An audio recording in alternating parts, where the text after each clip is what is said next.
Este projeto tem apoio financeiro do Estado da Bahia através da Secretaria de Cultura, Prêmio Cultura na Palma da Mão, via Lei Aldir Blanc, redirecionada pela Secretaria Especial da Cultura do Ministério do Turismo, Governo Federal. Porta aberta, sala franca, a receber com após com mar e Maria. Receber o seu bento filho.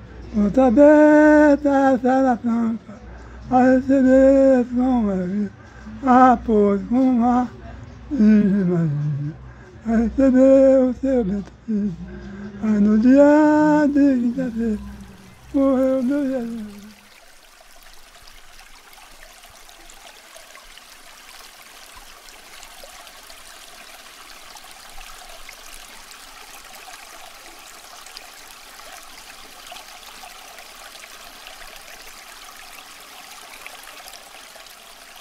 Nossa história começa aqui, às margens do São Francisco, o rio Apará.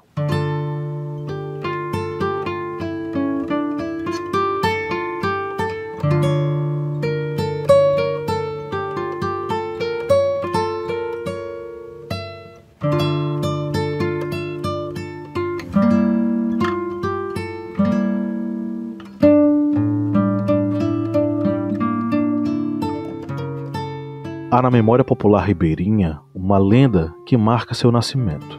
Lá na região da Serra da Canastra, morava uma indígena chamada Irati. Um dia, o seu amado, um bravo guerreiro da tribo, saiu com outros homens da aldeia para lutarem contra a invasão dos homens brancos. Era enorme a quantidade de guerreiros. Eram tantos que os seus passos afundaram a terra, formando um grande sulco. O amado de Irati jamais regressaria.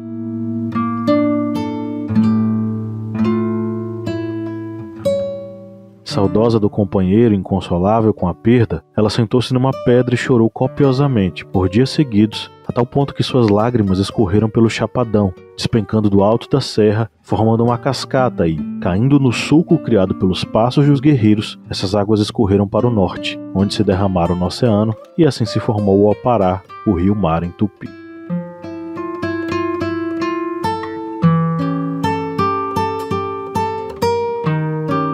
Essa lenda se modificaria com a chegada das expedições portuguesas, que não só invadiram a região da beira do rio, como rebatizaram o rio como São Francisco. A partir daí, então, entra o santo, São Francisco de Assis, na lenda. Compadecido da tristeza de Irati, o santo trataria de criar um percurso para aquelas águas doloridas e revoltas, para que não destruíssem os lugares por onde passavam.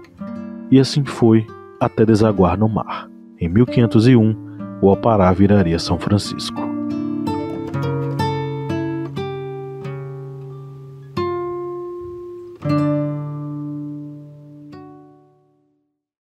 À beira deste rio, ribeirinhos construíram uma cultura baseada no trabalho e na religiosidade. Não à toa, as práticas populares de fé são franciscana são múltiplas e multifacetadas. Por séculos, indígenas e afrodescendentes, sob a dominação e exploração dos europeus, germinaram uma cultura religiosa plural, cortada por tradições locais e influências de além-mar. Este podcast é uma homenagem e um resgate destas expressões populares de fé, a partir de um olhar histórico. Nos próximos episódios dessa primeira temporada, falaremos sobre os Congos de Juazeiro, a partir de falas de seus próprios integrantes, bem como através dos olhares de pesquisadores desta manifestação popular. Eu sou Pablo Magalhães e te dou as boas-vindas ao podcast Apará Sagrado.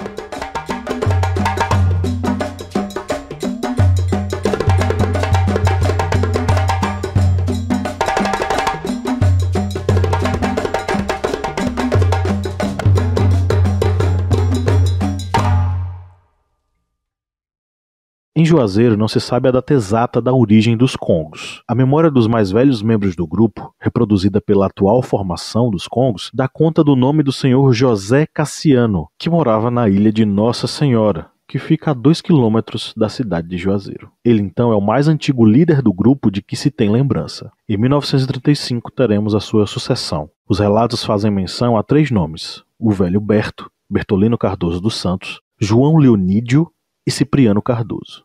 Mas é de fato Cipriano o apontado como continuador da tradição, tanto na memória coletiva como nos registros de pesquisadores. Oswaldo de Souza, pesquisador da cultura popular do Vale do São Francisco, esteve em 1949 em Juazeiro, coletando informações sobre os folguedos locais. Sobre os congos, ele menciona um informante, que além de organizador, era chamado de Rei do Congado. Esse informante era seu Cipriano.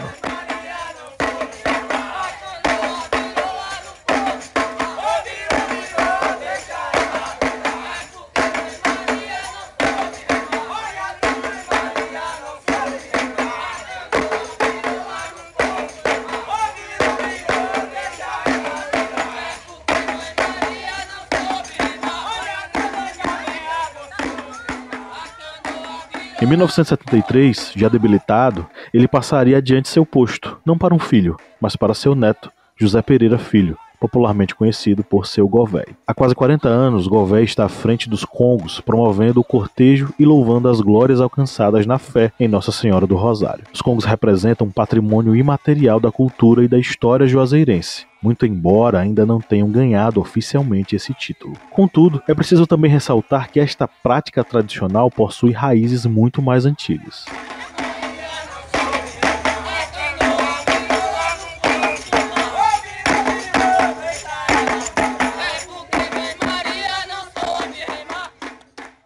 Para poder entendermos o hoje dos congos, precisamos buscar o seu passado. E para isso, trago para nossa conversa 3 pessoas que vão contribuir muito nesse objetivo. Vou deixar que elas mesmas se apresentem. Bom, eu sou a Iona Pereira, Yalomifã, o meu nome ancestral. Eu sou uma Makota Kididi. Eu pertenço aos povos de terreiro de nação Angola, nação Banto e nação Congo. As nossas raízes são Congo. Pertenço a um Zó Congo Opô Mutalengunzo, que é aqui de Juazeiro da Bahia mesmo. Uma Makota Kididi, na tradição do povo de terreiro, é a mãe da comunidade. É a pessoa responsável aí por todo esse processo mesmo de fazer uma ligação entre o que está fora e o que está dentro do terreiro, o que está dentro do terreiro e o que está fora. Essa é uma das atribuições, né, da minha função social dentro do terreiro. E aí eu sou pesquisadora a vida toda. Eu não sou daqui de Juazeiro, eu sou de Salvador, mas eu estou aqui há 15 anos. Eu fui convidada a vir para cá pelo pessoal do NAINDA, né, o Núcleo de Arte e Educação Nego d'Água, justamente para fazer um trabalho com a questão negra aqui no município. E aí a gente veio e gostou, bebeu da água do velho Chico, né, como os mais velhos dizem. Bebedei pelas águas do velho Chico e aqui estou há 15 anos. E aí a gente tem, né, essa pesquisa. Eu sou pedagoga, tenho uma especialização em Estado, Direito dos Povos e Comunidades Tradicionais e mestra em Ecologia Humana e Gestão Socioambiental. E aí toda a nossa pesquisa, desde o começo, sempre foi com o meu povo, né? A gente fez no ano passado, a gente trouxe o Memórias de Terreiro, né, que conta a história de 12 casas aqui. Algumas mais antigas, outras mais novas, mas todas, né, no processo aí das raízes aqui, dos povos de terreiro de Juazeiro. Bom, a minha formação acadêmica, vamos dizer assim, eu sou graduado em comunicação. Este é Josias Pires Neto. Fiz comunicação pela UFBA na década de 1980, né, terminei.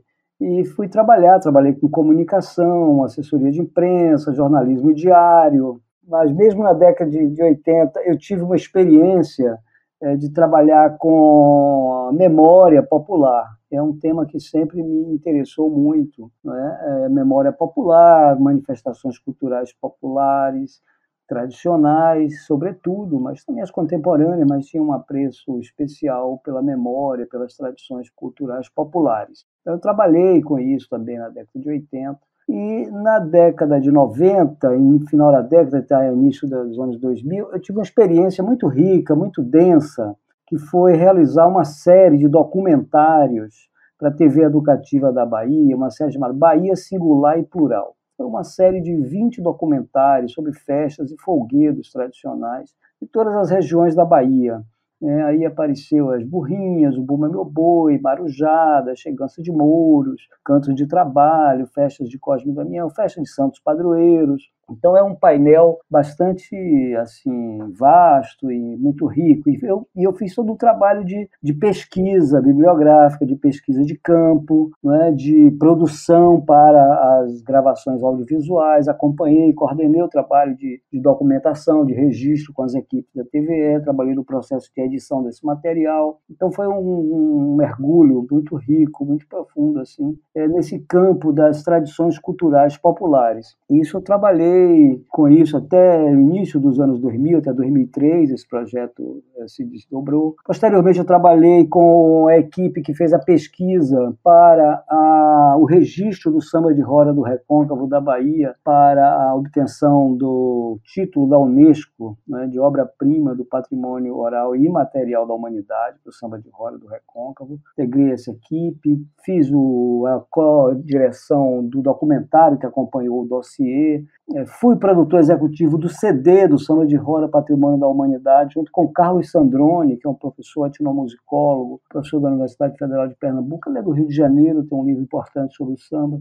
E eu fiz um mestrado sobre essa experiência do Bahia Singular e Plural no programa de pós-graduação em artes cênicas aqui da UFBA, isso também na década de 2000. E depois eu continuei fazendo filmes para cinema, fiz o Cuíca de Santa Amaro, um longa-metragem sobre um poeta popular que atuou na Bahia nas décadas de 30, 40, 50, ele morreu em 64. Um poeta de rua, um poeta muito irreverente, um poeta temido. Fizemos esse filme que circulou bastante em festivais, em salas de cinema aqui na Bahia e outros lugares, estão disponíveis no YouTube. E fiz, o último filme, longa-metragem que eu fiz, foi um filme sobre o Quilombo Rio dos Macacos, que é uma comunidade quilombola vizinho a Salvador, entre Salvador e Simões Filho, que vive um conflito pela posse da terra, né, com a Marinha. Eu acompanhei todo esse processo de conflito e de lutas e de negociações e tal. Fiz um documentário longo, de 2 horas de duração, que também circulou bastante pelos festivais,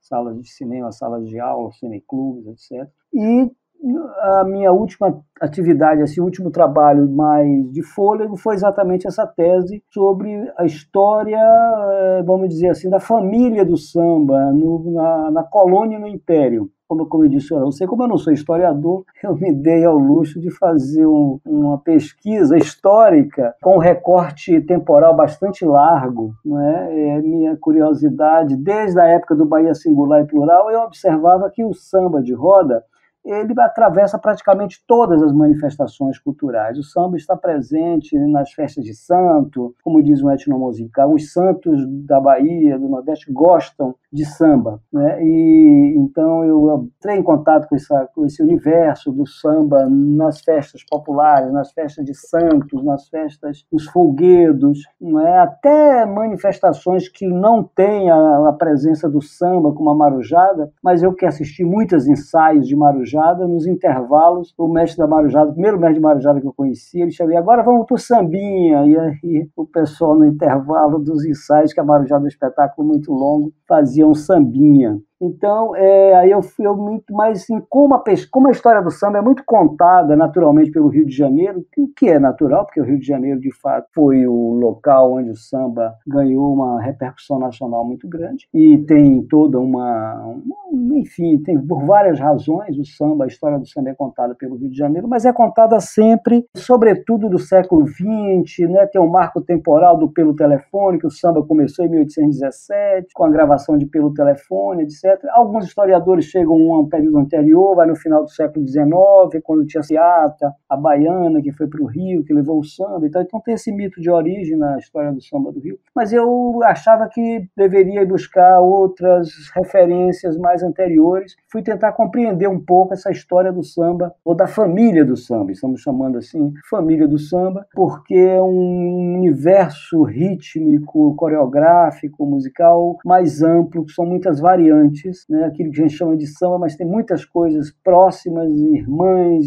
primos, parentes do samba, né? Por isso que estão chamando de família do samba, samba lato sensu, como outros dizem, lá na colônia e no Império, tentar compreender como é que isso tudo começou, etc. E a pesquisa, então, se desdobrou nessa visão bem panorâmica, só que o último capítulo da tese, ele é um estudo de caso, vamos dizer assim, né? Eu começo até os primeiros capítulos lá no século XVII e vou até o século XIX, a década de 1870. E essa década de 1870, o último capítulo é o estudo de caso, que é o caso de Juazeiro, né, que foi o elemento, na verdade, deflagrador da pesquisa inicial, que foi essa pesquisa sobre um documento que um amigo encontrou no Arquivo Público do Estado da Bahia, Urano Andrade, um documento extremamente curioso, né, de 1873, e aquilo me despertou a curiosidade, porque eu achei que aquele documento ele trazia uma série de questões bastante instigantes para estudar um samba no século XIX.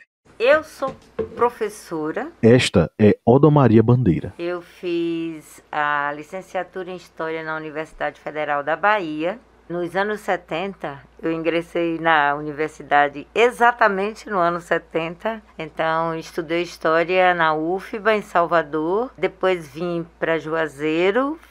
Ensinei no Colégio Dr. Edson Ribeiro, ensinei na Escola Agrotécnica de Juazeiro, no ensino médio. Depois ingressei na FFPP, trabalhei nos cursos de História e de Geografia. E, nesse meio tempo, voltei para Salvador para fazer a especialização. Me especializei em antropologia, e a antropologia se tornou a minha, digamos assim, área de atuação na universidade. Eu trabalhei na FFPP eu dava aula de História Moderna e dava aulas de antropologia. E depois fiz o concurso para a UNEB e fiquei dedicada exclusivamente à UNEB. Saí do ensino médio, saí da FFPP e fiz uma história na UNEB de 37 anos, sempre com essa concentração na área de antropologia. Eu trabalhava com antropologia, cultura brasileira, cultura baiana, e trabalhava com o ensino de história por causa da minha formação e da experiência que eu tinha como professora do ensino médio. Eu gosto muito de música, gosto muito de arte e fiz uma história paralela nesse campo também artístico pela linguagem da música, né? Tenho alguma formação em música, estudei um pouco domesticamente com a minha mãe, depois estudei um pouco também além de casa. Participei de festivais, fui bastante atuante quando era estudante, na universidade e também na Associação dos Universitários em Juazeiro. Tem uma parte da história da cidade, essa história cultural, que eu venho me envolvendo com ela localmente, aqui nessa cidade, assim, tipo, faz parte de mim e eu não consigo me desvencilhar, né? Então, mesmo como professora e tendo me distanciado mais da produção nesse campo das artes, eu sempre estou observando, participando, contribuindo e, finalmente, depois de aposentada, eu estou tentando voltar para essa outra coisa que me faz falta. Eu gosto de cantar mesmo e gosto de música muito. Então, eu sou essa pessoa, sou mãe de 2 filhas, sou avó de 2, uma moça e um menininho, já estou no 2º casamento, essas coisas. Eu perdi meu primeiro marido, eu era bem jovem ainda, e até nessas histórias mesmo das lutas das mulheres, eu tenho me engajado pelos desafios que a própria vida coloca pra gente nessas situações, né, de passagens permanentes de um estado para o outro, e que são campos muito complexos, né, principalmente nos anos 70, 80, até chegar aqui, vencendo uma série de obstáculos, e eu acho que não tenho traumas, não tenho, pelo menos não conscientes, eu acho que estou bem.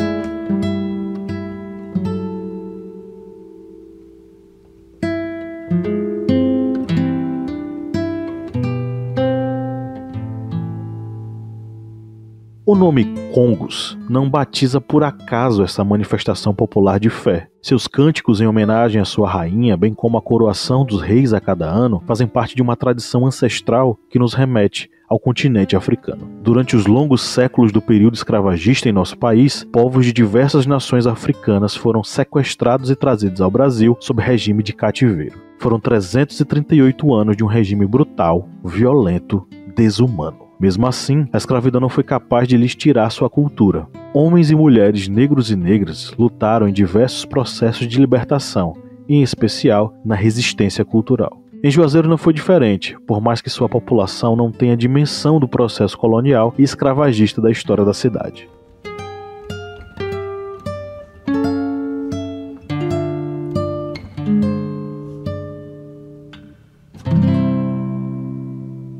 Eu percebo muito, até por ser uma pessoa de fora da cidade, a gente consegue perceber muito forte a influência negra aqui.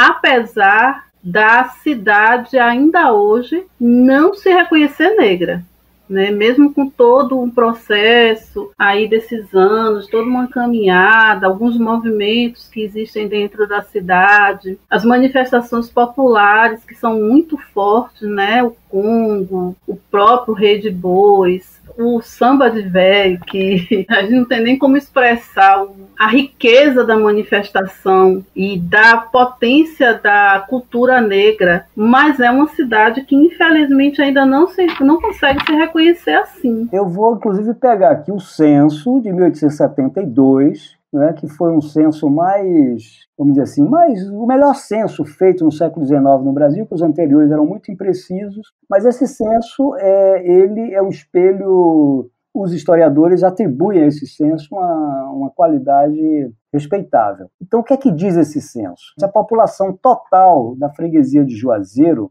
era de 7.863 pessoas, né? 7.800 pessoas arredondando, das quais cerca de 6.500, 6.450, mas 6.500 pessoas eram pessoas livres, né? Portanto, você tinha aí 1.409 pessoas escravizadas. Então, os escravizados, que o censo inclui entre eles pretos e pardos, eles representavam, portanto, 17,9% da população. 18% da população era escravizada e 78%, portanto, era a população livre. A média nacional de pessoas escravizadas em 1872 variava. No centro-oeste era de 7,8%, era baixíssimo, centro-oeste. Para o leste, que chamava leste, né, Sergipe, Bahia, Espírito Santo, Rio de Janeiro, que era considerado leste, a média nacional era 19,5%. Né? Então, esse percentual de Juazeiro estava próximo da média, mas abaixo, né? 2% abaixo da média. Então, estava mais ou menos na média nacional. Porque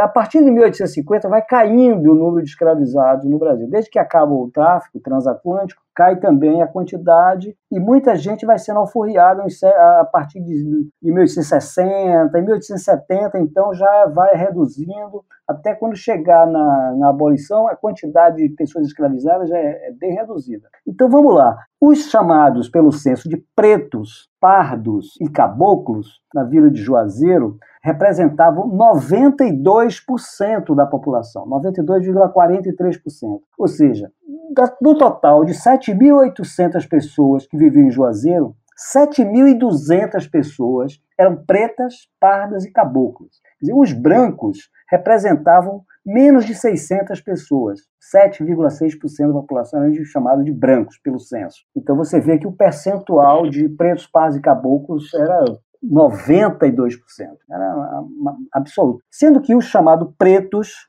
era a imensa maioria da população. Eles constituíam 3.354 pessoas, ou seja, 42,65% da população de Juazeiro, em 1872, eram pessoas pretas, ditas pretas. E quase dois terços dessa população preta eram pessoas livres. Tá? Então, das 3.354 pessoas pretas, 2.470 eram livres. Então, você tinha aí cerca de 1.000 pessoas pretas escravizadas, não é? E 2.470 livres.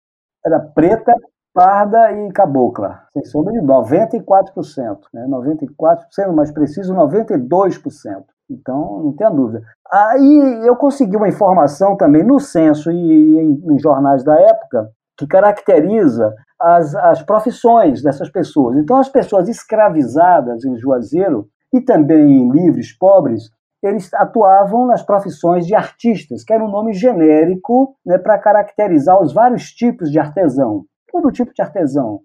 Além de sapateiros, costureiros, operários de metais, de madeira, de tecidos, pedreiros, mestres de obra, sapateiros, lavradores, serviços domésticos e os sem profissão. Então, eles trabalhavam esse conjunto de atividades. Sendo que a maior parte da população ativa, a maior parte da população que trabalhava em Juazeiro nessa época, um total de 2.690 pessoas, 2.700 pessoas quase, dos quais 875 escravizados, sendo 570 escravos e 304 escravizadas, mulheres, homens e mulheres. Então, toda a população desse universo preto, pardo, pobre, né, escrava e livre, né, além dos caboclos, trabalhavam em diversas profissões, que essas profissões que eu citei, esses artistas, artesãos em geral, e também na época havia 46 engenhos de cana, que eles chamam de engenhos de cana, a fonte,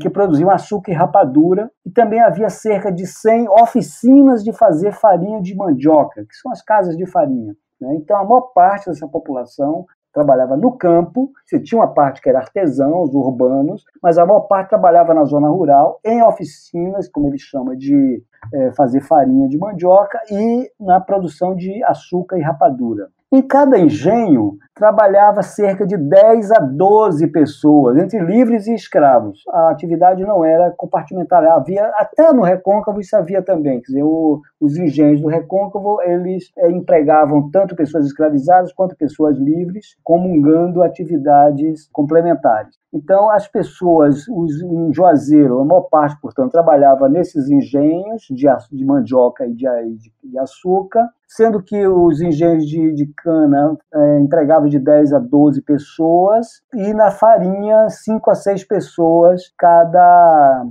casa de farinha, cada oficina, como ele chama, sem distinção de livres ou escravos. Além disso, havia em Juazeiro, na época, uma produção, como chama a fonte, de gado vacum, cavalar, lanígero, cabrum e muar, quer dizer, né, gado, vaca, boi, cavalos, lanígero, que é cabras, e etc., e muares. E a lavoura incluía, além da produção de mandioca, você tinha a produção da farinha, naturalmente, para fazer a mandioca, mas também milho, feijão, arroz, rapadura, sal e couro seco. Quando eu digo não, Bumba Meu Boi tem toda uma tradição banto. As pessoas se assustam. Dizem, não, mas ali é uma história católica. Não, ali tem toda uma tradição, porque o povo banto é o povo da agricultura, né? É o povo que foi trazido para cá pelo português. Por quê? Porque era o povo que sabia trabalhar com a terra. É o primeiro povo que chega aqui. Por quê? Porque é o povo que sabe lidar com a terra, que sabe lidar com o gado, que vai fazer a plantação, que vai cuidar, por isso, né? E aí quando tem o repartir o boi, o matar o boi, o pajé que chega, é uma mistura muito forte, mas a gente não consegue ver, porque acaba se sobressaindo a parte mais ligada às questões cristãs, né? E isso, eu entendo que isso foi também uma forma, né? A forma do sincretismo do negro conseguir se manter, né, esconder suas tradições para poder se manter até hoje, né, chegar até o que a gente tem hoje, que hoje a gente pode abrir a boca, eu posso dizer eu sou do candomblé tranquilamente. Naquela época não podia, então eles faziam esse jogo, né? E aí todas as manifestações acabaram entrando nessa dinâmica de sobrevivência, né, de resistência. O que a gente tem em notícia é muito forte a questão banto, porque assim, na realidade, tudo acabou se misturando muito, né? E aqui a gente tem uma característica muito forte dessa mistura, né? Inclusive, quando vem alguém visitar de fora, leva um susto quando chega nos terreiros daqui, né? Eu já tive até algumas pessoas fazendo mesmo uma conversa mais profunda com algumas figuras aqui, algumas entidades do país, digamos assim, nesse sentido dos povos de terreiro. Por quê? Porque o que a gente tem muito na capital, você tem muito separadinho. né? Você tem uma casa onde você entra, é queto, acabou. Você vai para outra, é banto. Outro lugar é jeje e acabou. É um território mesmo de cada nação. Aqui não. Aqui as casas, elas têm essa mistura. Então, as casas aqui, elas passeiam entre o queto, entre o Angola, entre o jeje, entre outras nações e por aí vai. Porque isso foi o que chegou aqui, foi o que ficou. E isso aqui, eu particularmente, acho muito bonito. Né? Porque você consegue ter uma vivência aqui que eu não consigo ter em outras partes do país. Aqui eu consigo beber da fonte das 3, das 4, de várias etnias. Em outras partes eu só vou beber aquela e acabou. Então isso é muito forte e é muito bonito aqui.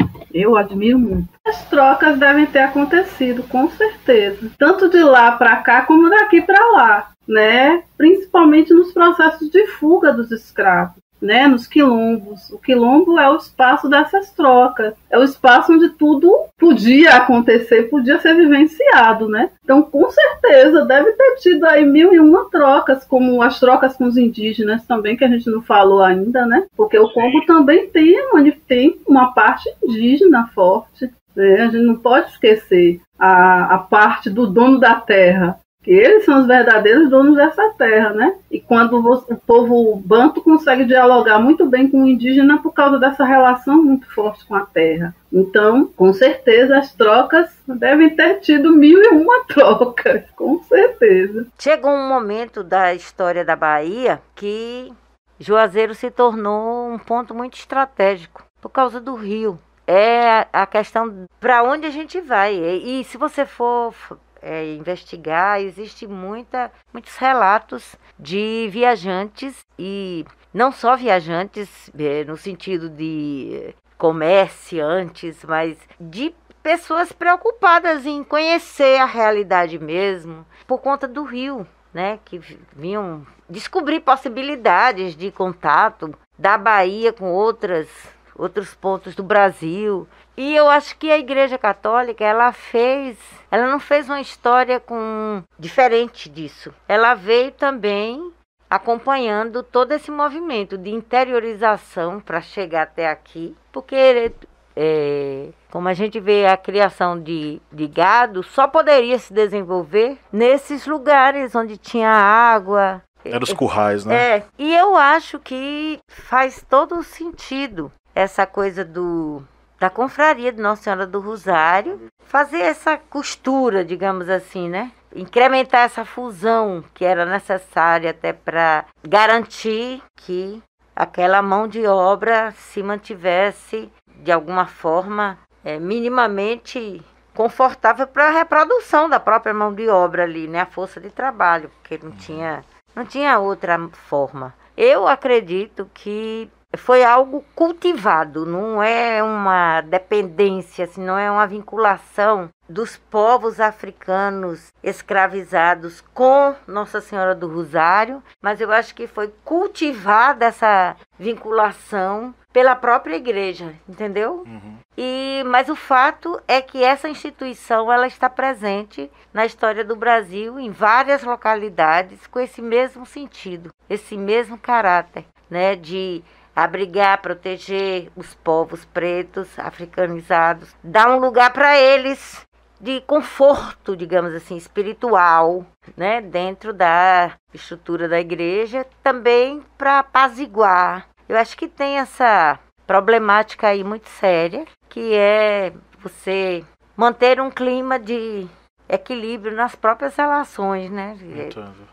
A festa de Nossa Senhora do Rosário é uma das festas populares mais, vamos dizer assim, mais difundidas na América hispânica e portuguesa, certo? Inclusive na África também, e também em Portugal. Isso nos séculos XVII, XVIII, XIX. Então a festa de Nossa Senhora do Rosário, a Nossa Senhora do Rosário é a padroeira, é a santa mais popular entre as comunidades negras, seja da África, seja da diáspora, né? Isso sobretudo porque a imensa maioria dos africanos que vieram para a América foram africanos da região do centro-africana, região da África Central, onde hoje fica Angola, a região do Congo, etc.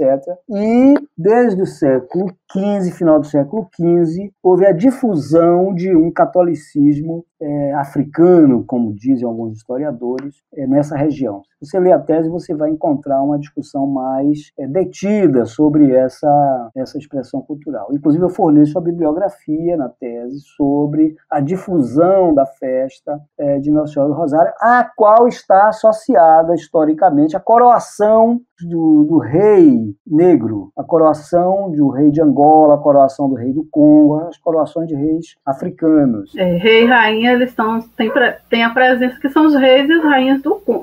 O rei e a rainha do Congo, né? É a parte, digamos assim, da lenda, né? Da lenda da história, né? Do rei que ele cria a manifestação em agradecimento porque ele consegue a sua alforria, né? É uma festa pela alforria e que depois vai alforriar outros. Ele não fica sozinho, ele não para e diz assim, não, eu já consegui, vou celebrar aqui com minha comunidade, pronto. Não. Ele consegue, mas ele quer conseguir para os outros e começa a correr atrás para que outros se alforriem também, outros ganhem a liberdade também. Mas as manifestações populares, elas traziam para o negro isso também, né? Um momento onde o negro, primeiro o senhor deixava ele ir, porque ele estava louvando alguma coisa do catolicismo. Então, na cabeça do senhor, ele estava ali tinha se convertido, estava salvo, tinha ganhado alma, né? Então, estava ali por dia. Então, era um momento de respirar, era um momento de brincar, era um momento de se encontrar também e combinar também as lutas e o que ia fazer da vida. E era um momento de destaque, né? No momento que a cidade parava para ver aquele povo brincando. E isso até hoje continua.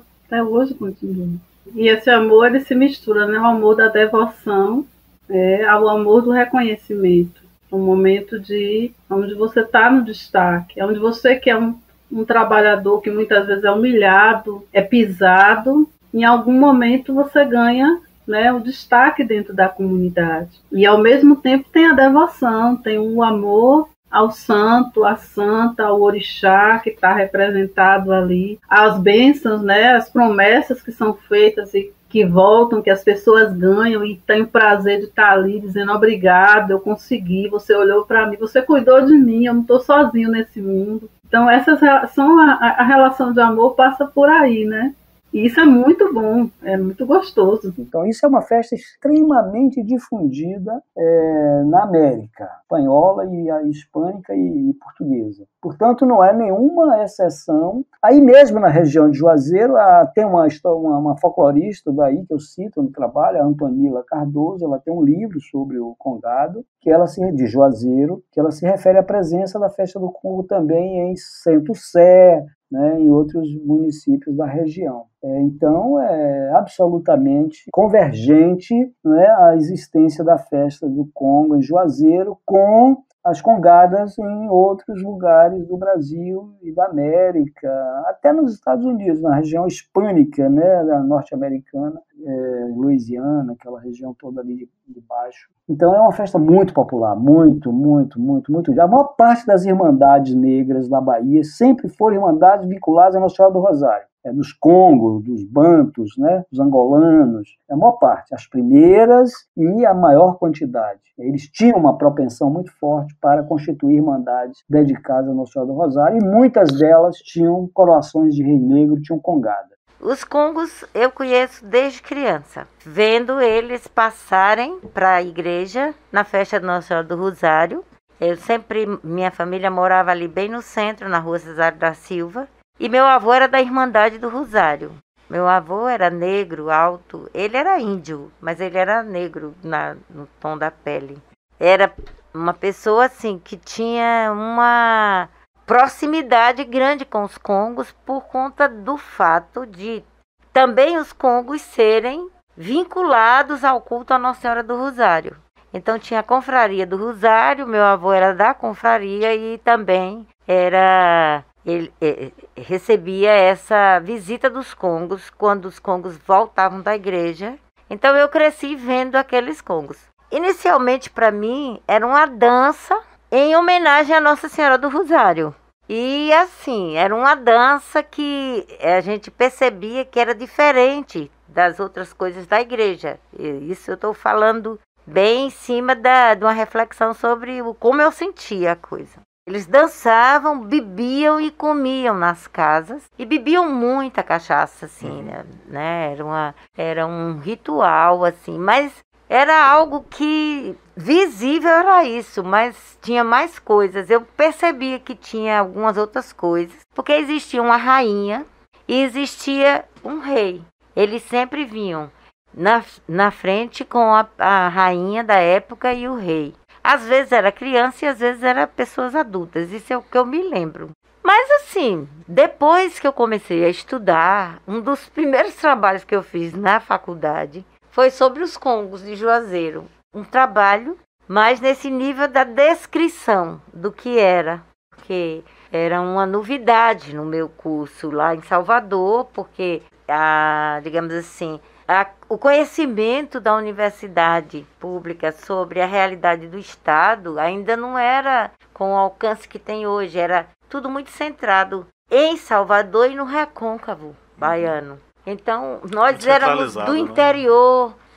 E a Bahia numa diversidade tamanha dessa, territorial. Era uma cultura litorânea, mas sim, a gente estava no sertão. Então, eu me lembro que eu fiz esse trabalho, foi uma primeira levada de Juazeiro para Salvador, e foi quando eu comecei a pensar sobre com outros significados para os congos. Aí comecei a estudar, pesquisar, e eu fui encontrando alguns elementos assim significativos dessa representatividade dos povos africanos, da cultura africana e de toda essa complexidade que é a mistura das culturas, né, que resultou num sincretismo religioso e tudo mais. E comecei a entender que tinha, de fato, uma linha em comum com outras manifestações culturais, também lá no Recôncavo Baiano, relacionadas ao culto à Nossa Senhora do Rosário, relacionadas ao culto a São Benedito, que eram os dois santos, que tinha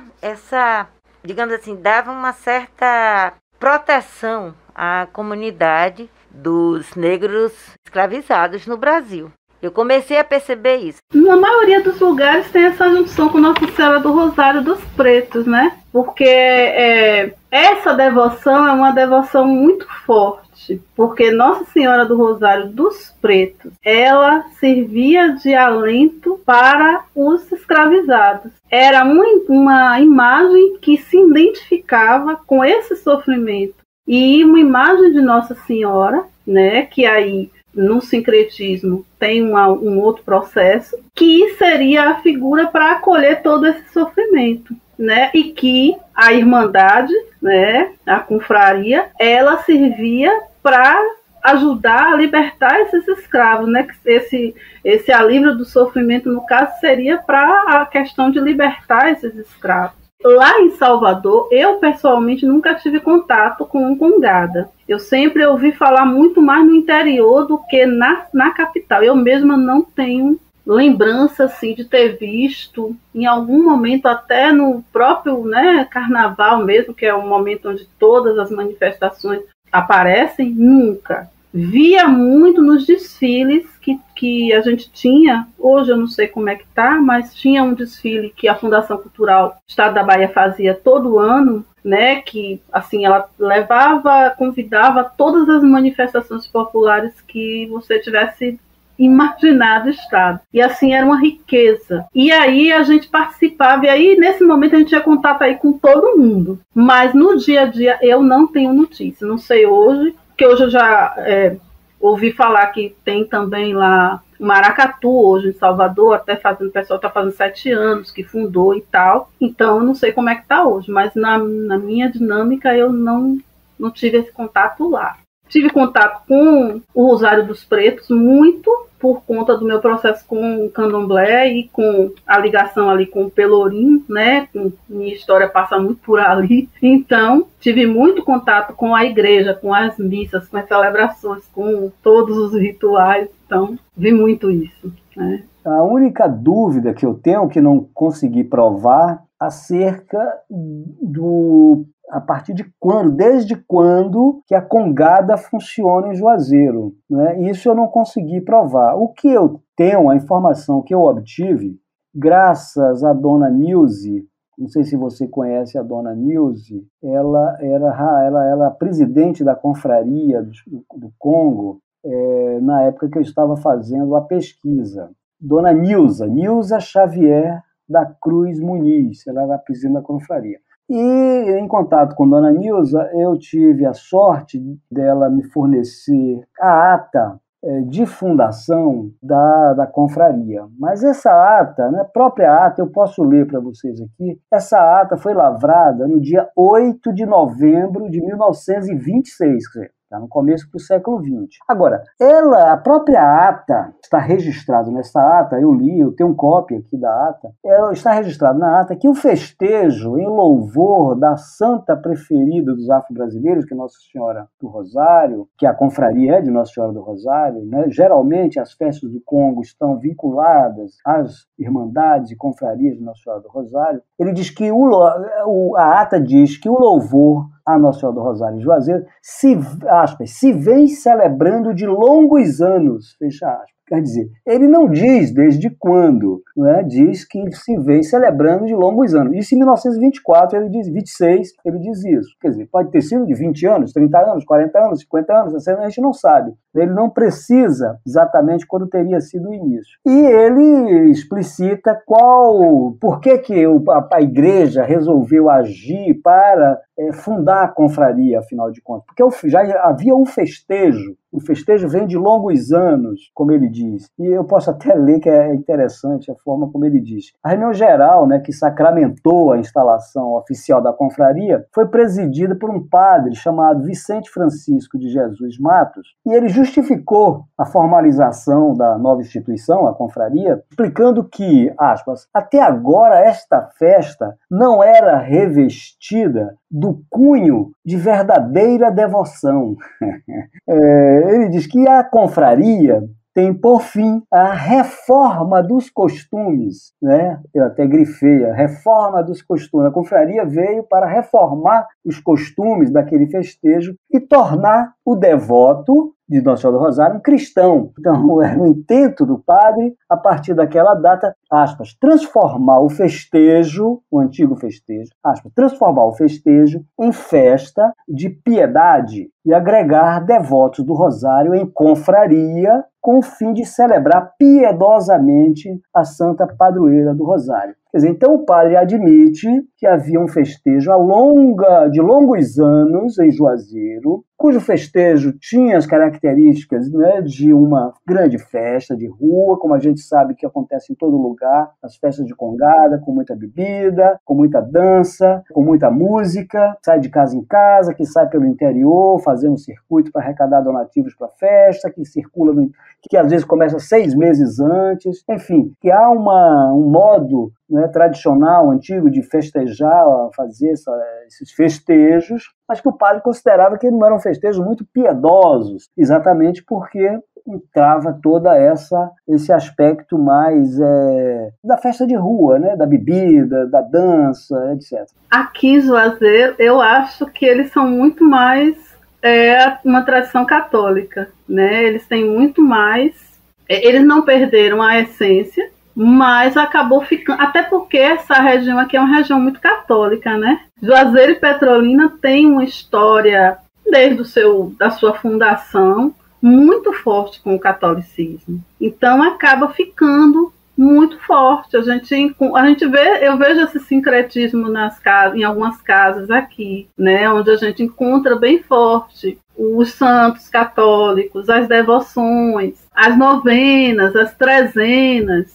Isso é muito forte aqui na região. E dentro do Congo aqui eu vejo muito isso. Tem um nome, como você mesmo falou, né? Você não consegue ver essa coisa do pertencimento negro para eles. ainda, né? A gente não sabe no futuro, os jovens, o que vai ser. Nesse momento, talvez ainda não. Mas é porque a influência do catolicismo nessa região é muito forte. A gente de terreiro entende que nada é estático, sabe? Nos nossos processos mesmos, os nossos fundamentos, eles guardam a essência, mas eles vão se adaptando dentro dos processos do que o mundo vai rodando, né? O tempo vai dando, principalmente para a gente que é de Angola e que tempo é quem rege as nossas cabeças, a nossa casa, né? Então a gente sabe mesmo que o tempo ele vai se modificando, a gente não pode perder a essência. Essa essência da qual Ioná fala tem a ver com a noção de pertencimento dos Congos hoje em relação às heranças negras de sua manifestação. Parece-me que o senhor Gouveia é consciente disso. Em uma entrevista concedida a Paulo Soares, sociólogo professor da Universidade Estadual da Bahia e organizador da pesquisa Identidade e Diferença na Cultura, um estudo sobre festas populares e relações étnico-raciais na microrregião de Juazeiro da Bahia, Gouveia diria o seguinte,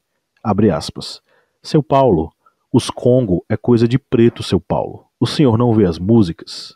Fecha aspas. Essa fala dele aí é uma fala que, poxa, ele tem essa noção. Ele tem a noção do pertencimento, do que é o Congo. Agora, a minha pergunta talvez seria, será que isso é passado? Como isso é passado? Né? Como isso é passado? Eu tive uma experiência com a roda de terreiro. Eu não sei se você já ouviu falar da roda de terreiro, né? Que é do salitre e tal. Ali, eu não me lembro direito, não sei se é Pau Preto o nome da comunidade. Eu sei que a gente ficou um mês fazendo esse trabalho, indo e bebendo dessa fonte. E aí, o que acontece? Hoje eu não tenho notícia mais dessa manifestação. Quando a gente chegou lá, a pessoa que puxava já era idoso. Hoje eu não sei mais como é que tá, se continuou, se parou, onde é que tá. Ele, na fala dele, na forma de passar para as crianças, na época, ele dizia isso. Ele dizia o tempo todo, dizia, isso aqui é coisa de negro, isso aqui é coisa de povo preto, é da resistência do povo. Então, assim, ele já tem, né, essa fala, ele já traz essa fala.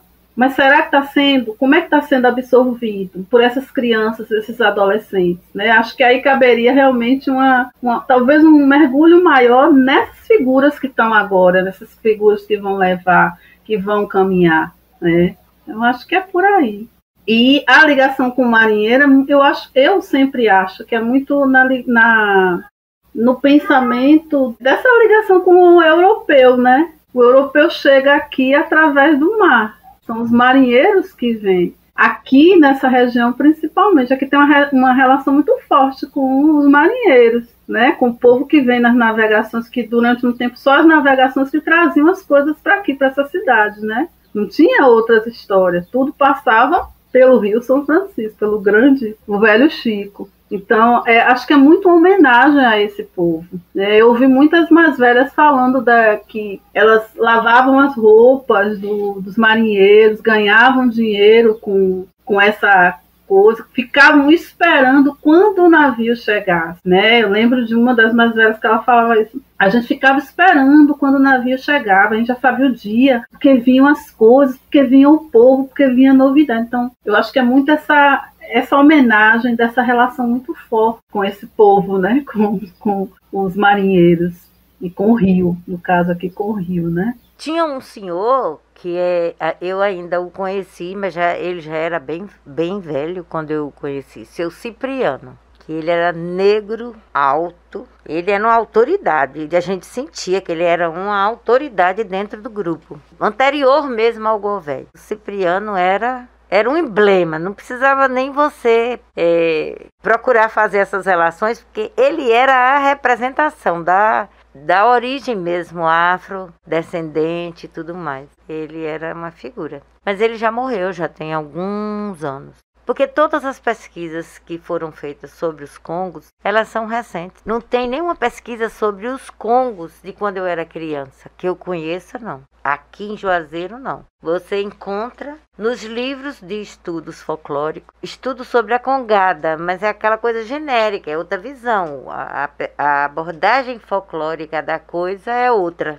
Então você encontra vários estudos sobre congadas, reis do Congo, os congos mesmo, mas é tudo assim, bem genérico, né? O específico dos congos de Juazeiro, a gente não entende aqueles congos de quando eu era criança, que era outro grupo, eu acho que etnicamente era outra manifestação. E não ficou nada registrado, só foto, na memória, através dessa oralidade, somente o registro. E os nomes de algumas pessoas eventualmente aparecem relacionados a essa coisa. Mas, assim, quem foi rainha no ano de 1927, quem foi o rei dos Congos em tal tempo, como no episódio que o próprio Josias enfoca no trabalho dele, que é um sujeito que fazia parte, que estava lá. Mas aí você vê os nomes das pessoas ali. Mas além dali... Ele levanta a possibilidade que tenha acontecido aqueles grandes samba que é mencionado, ele tenha sido de fato um Congo. Porque ele vai acontecer um dia antes, um dia depois, na verdade, do dia oficial. E só que não se tem a data inicial da prática dos congos. Então, possivelmente, aquele grande samba poderia ter sido um congo que se estendeu por conta da questão política que estava acontecendo. Exatamente. Né? O documento que deflagrou a pesquisa, como eu disse, foi encontrado por um pesquisador, Urano Andrade, ele sim, um historiador, um pesquisador de arquivo, é o cara que talvez que mais conheça a maior quantidade de documentos do Arquivo Público do Estado da Bahia, até porque ele fotografa, ele tem o arquivo quase todo na casa dele fotografado. Não todo, porque o arquivo é gigantesco, mas ele tem realmente um acervo extraordinário. E ele tem um blog que ele eventualmente publica, ele até transcreve alguns documentos que ele encontra e publica no blog dele. E eu li, curiosamente, não sei que circunstâncias, eu li acompanhava o blog dele e li esse documento no blog. E, como eu disse, um documento muito curiosíssimo sobre um dia de samba, é um documento escrito por um juiz municipal, né, de Juazeiro para o presidente da província, referindo-se a um fato ocorrido nos dias 1º e 2 de novembro, 2 e 3 de novembro de 1873, sobre a ocorrência de um samba,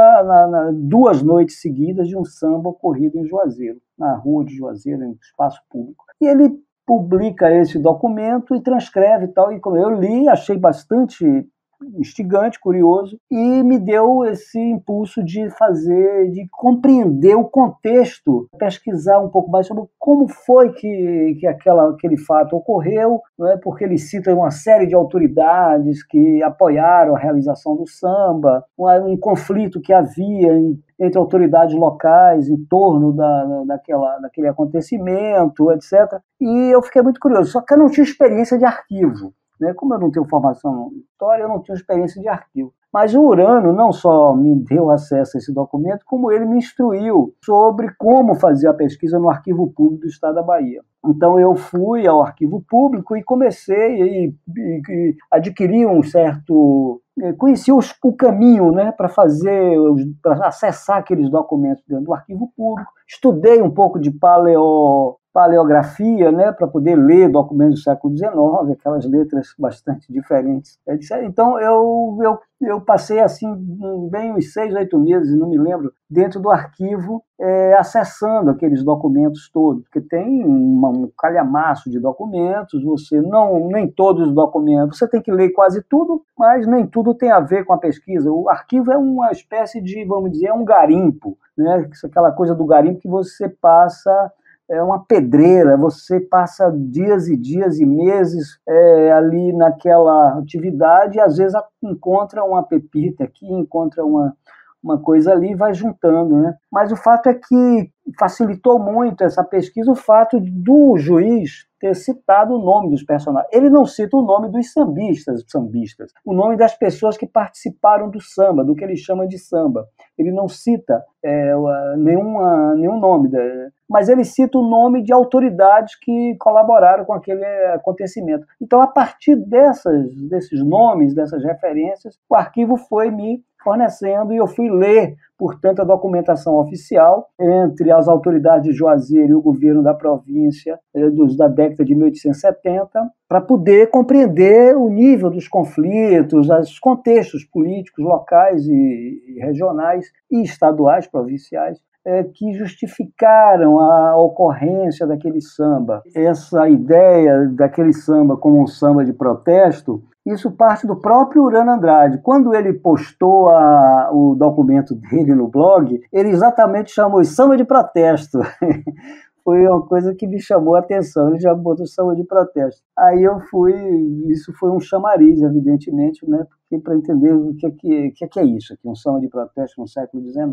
Então tem esse primeiro ponto. A relação com, você está chamando de charivari, eu não sei exatamente a pronúncia mais correta, eu já tinha tido notícias, né, desse tipo de expressão cultural. O Câmara Cascudo se refere ao charivari, a ocorrência dele no Brasil, no século XVIII, no século XIX, né? Tem um romance, um importante romancista baiano, o Herberto Salles, que tem um romance sobre a Chapada Diamantina, ele é de Andaraí, da Chapada Diamantina, em cujo romance aparece uma manifestação que é equivalente ao charivari. O que é o charivari? O charivari é uma manifestação popular, mas também pode ser articulada por pessoas de camadas sociais mais elevadas, mas que mobilizam outras forças, que é basicamente uma manifestação barulhenta, ruidosa, né, que utiliza instrumentos os mais diversos, tanto musicais quanto instrumentos de zoada, de zoeira. No caso do romance,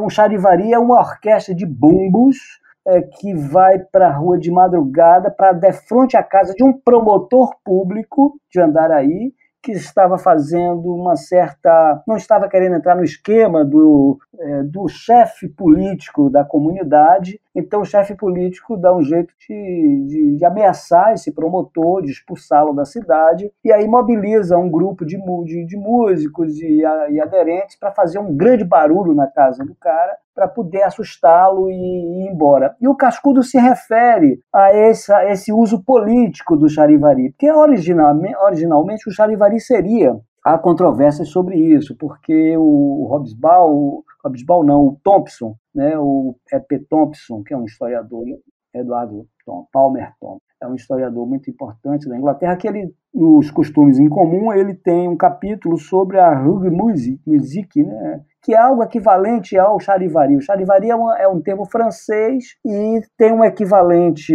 na Inglaterra, que seria esse Rug Music, e ele pontua que isso está presente em outras partes do mundo. Esse tipo de expressão cultural, ruidosa, popular, né, no sentido de protesto, de criticar autoridades públicas, criticar a injustiça social, criticar, enfim, tem um uso muito diverso para esse tipo de expressão cultural. Então eu me dei conta de que, porque o documento do juiz, salvo engano, Francisco Martins Duarte, o juiz que escreveu esse documento, ele não caracteriza os aspectos musicais e coreográficos do samba que ele se refere. Ele diz que era uma coisa estrondosa, que as vozes se espalhavam por toda Juazeiro, né, que era uma coisa assim que incomodava, que interferiu no sossego público, enfim. Ele caracteriza como uma manifestação extremamente ruidosa,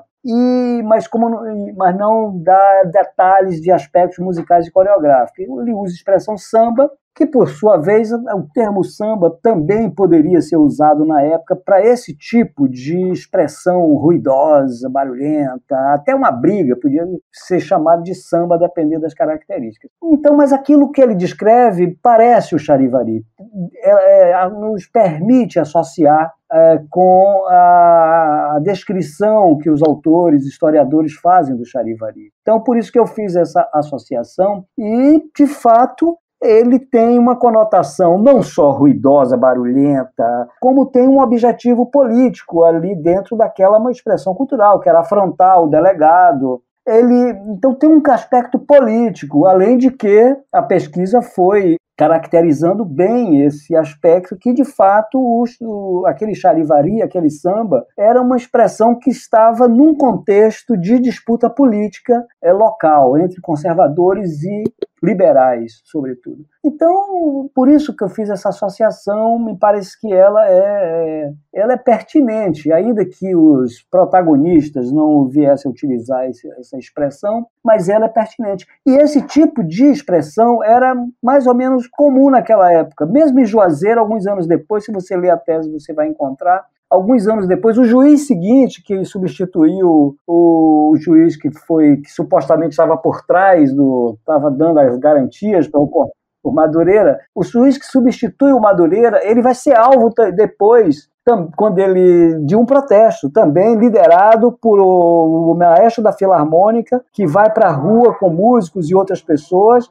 fazer aí já musical mesmo, caracterizadamente musical, porque é o mestre da Filarmônica que tinha um problema com esse novo juiz. Então, no próprio Juazeiro, acho que isso em 1877, salvo engano, na tese tem um ano exato. Isso ocorreu também em Jacobina, na mesma época, esse tipo de expressão assim, ruidosa, mais com foguetes e tal, não exatamente musical. Mas, então, em outros lugares da Bahia, a tese trata disso também, você tinha esse tipo de protesto contra juízes, contra autoridades, utilizando as formas musicais barulhentas, né, para afrontar autoridades, etc. Então, eu fiz essa caracterização da população local e procurei situar que o grande samba de Juazeiro, que é assim que o documento se refere, aquele samba de 1873, chama de um grande samba, né? E um samba muito mais forte ainda, ali, que são 2 dias. O primeiro dia é um grande samba, no segundo é um samba muito mais forte ainda,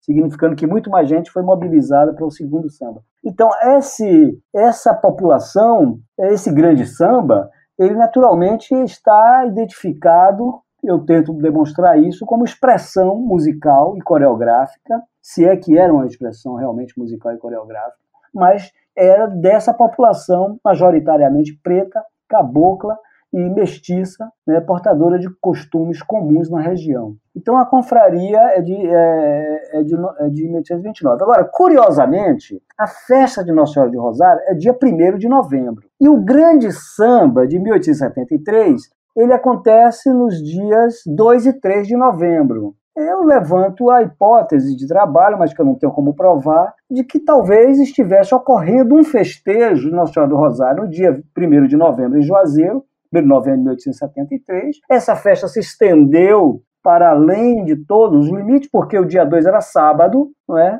Então a fé, ou era domingo, acho que era sábado, era domingo, salvo engano, acho que o dia 2 cai no domingo. Então, é natural, né, que a festa, com muita bebida, com muita música, com muita dança, com muita celebração, com muita gente, ele tenha se estendido, que o Arsênio, o cara que foi preso, poderia ter participado desse festejo do dia 1º de novembro, e ele foi preso nessa virada de 1º para 2, e no dia 2 o festejo já tinha acabado, mas aí o pessoal vai fazer o samba de noite, que é a noite, que acontece as 2 noites de samba, dia 2 e dia 3, logo na sequência, né, do festejo do Rosário. Se é que já havia festejo do Rosário em Juazeiro em 1873.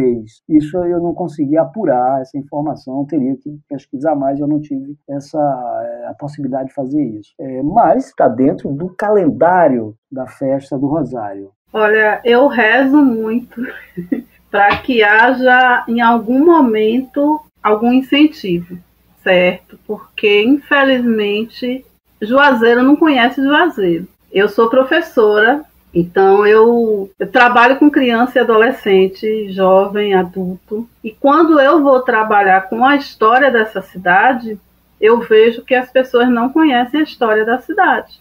E todas as riquezas que essa cidade tem. E aí eu passo pelas manifestações populares. O povo não conhece. O povo não sabe o que tem. A juventude hoje não sabe. Os mais velhos, eu sento com os mais velhos, eu escuto histórias mil, do tempo que brincavam, do que faziam, de que fulaninha, de que... No ano passado mesmo, fazendo essa passagem pelos terreiros na pesquisa para o livro, gente, dava para fazer uns 3 a 4 livros a mais, com tudo que eles falam para a gente, da riqueza. Mas quando você conversa com a juventude, ela não tem mais isso, porque não foi passado, né? Porque não se trabalha nas escolas. Se trabalha Juazeiro no momento do aniversário. Vai chegar o aniversário de Juazeiro, a semana do aniversário a gente trabalha.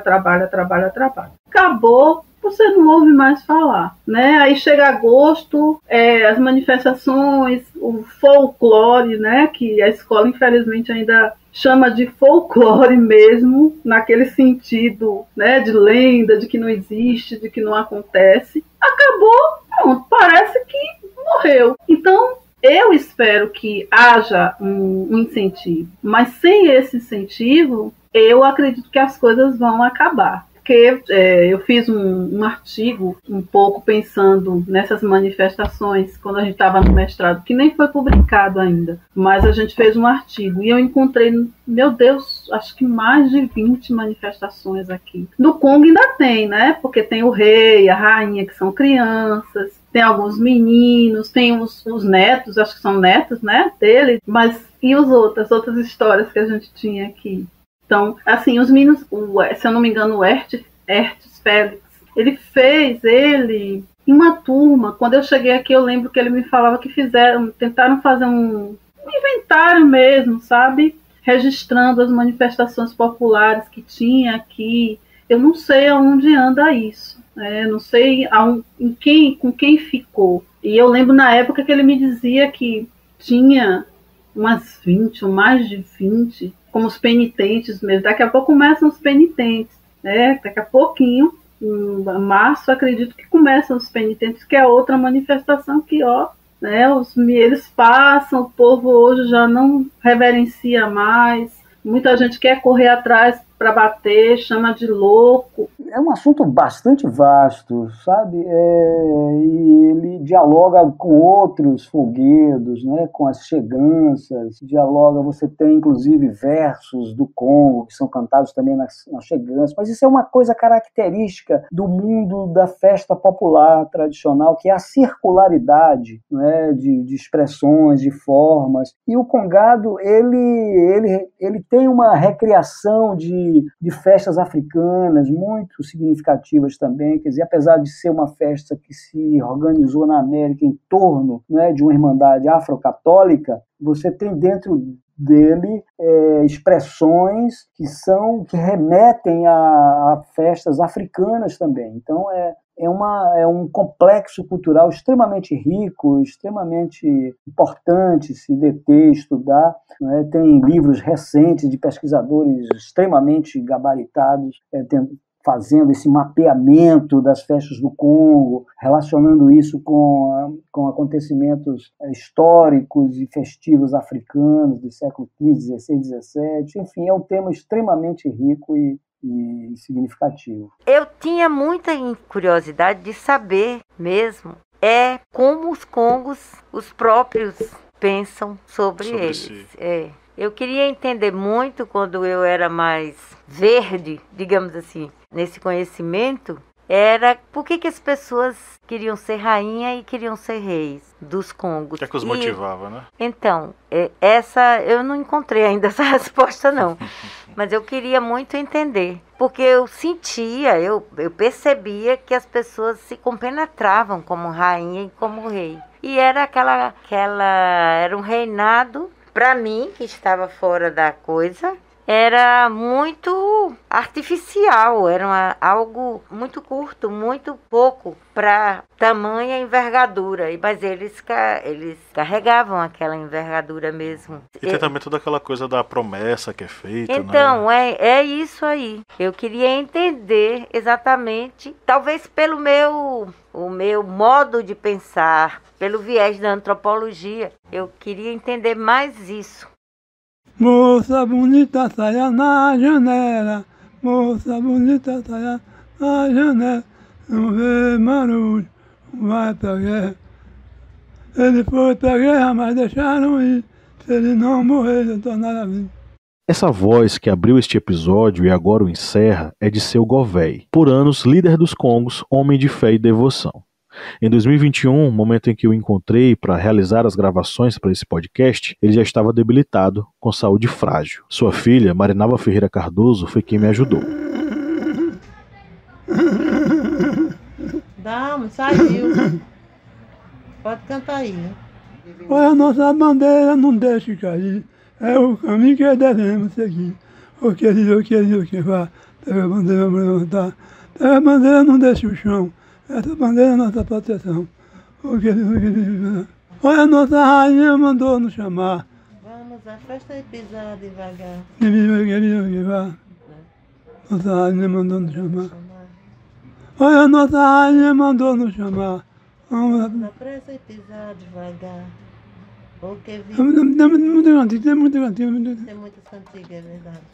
A história de Seu Govéi e as memórias dos integrantes dos Congos de Juazeiro você irá acompanhar no próximo episódio. Este projeto tem apoio financeiro do Estado da Bahia através da Secretaria de Cultura, Prêmio Cultura na Palma da Mão, via Lei Aldir Blanc, redirecionada pela Secretaria Especial da Cultura do Ministério do Turismo, Governo Federal.